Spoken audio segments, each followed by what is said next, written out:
യോഹന്നാന്റെ 1-ാം ലേഖനത്തിൽ 5-ാം അധ്യായത്തിൽ ഈ കാര്യത്തെക്കുറിച്ച് വ്യക്തമായി അപ്പോസ്തലൻ പഠിപ്പിക്കുന്നുണ്ട്. യോഹന്നാൻ ശ്ലീഹ സ്നേഹത്തിന്റെ പൂർണ്ണത, മയമുള്ള ശ്ലീഹ, യേശുവിന്റെ പക്ഷത്തിൽ ചാരിക്കുന്ന ശ്ലീഹ, ഒത്തിരി മറ്റു ശ്ലീഹമാരെക്കാൾ കുറെ കൂടെ മയമുള്ള ശ്ലീഹയാണ് യോഹന്നാൻ ശ്ലീഹ. പൗലോസിനെ പോലെ തീക്ഷ്ണമതി എന്നതിനേക്കാൾ സ്നേഹത്തിന്റെയും ദൈവാനുഭവത്തിന്റെ ഒരു വലിയ ശാന്തതയുടെയും ഒരു അപ്പോസ്തലനാണ് യോഹന്നാൻ ശ്ലീഹ. ആ ശ്ലീഹ പഠിപ്പിക്കുന്ന എന്താണ്?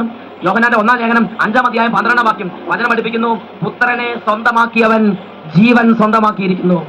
ദൈവപുത്രനെ സ്വന്തമാക്കാത്തവന് ജീവനില്ല. ദൈവപുത്രനെ സ്വന്തമാക്കാത്തവന് ജീവനില്ല.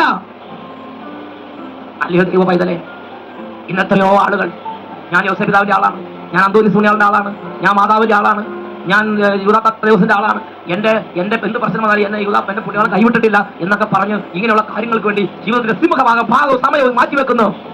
ഒരു വ്യക്തി എന്നോട് പറഞ്ഞെങ്ങനെയാണ്, എന്റെ ഗീവർഗീസ് പുണ്യാളെ നിന്ന് വരെ കൈവിട്ടിട്ടില്ല. അത് ശരി തന്നെയാണ്. വിശുദ്ധന്മാരോട് മധ്യസ്ഥ അപേക്ഷിക്കണം. അത് തിരുസഭ അംഗീകരിക്കുന്ന ഒരു സംഗതി തന്നെയാണ്. എന്നാൽ ദൈവ പൈതലേ, സഭ പഠിപ്പിക്കുന്ന അതിനേക്കാൾ വലിയൊരു സത്യമുണ്ട്. നിന്റെ മുഴുവൻ ഹൃദയത്തോടും മുഴുവൻ ആത്മാവോടും മുഴുവൻ ശക്തിയോടും കൂടെ നീ നിന്റെ ദൈവമായ കർത്താവിനെ ആരാധിക്കണം. അതിനുവേണ്ടി നിന്റെ സമയം ചെലവഴിക്കണം. അതിനുവേണ്ടി നിന്റെ പണം മാറ്റിവെക്കണം.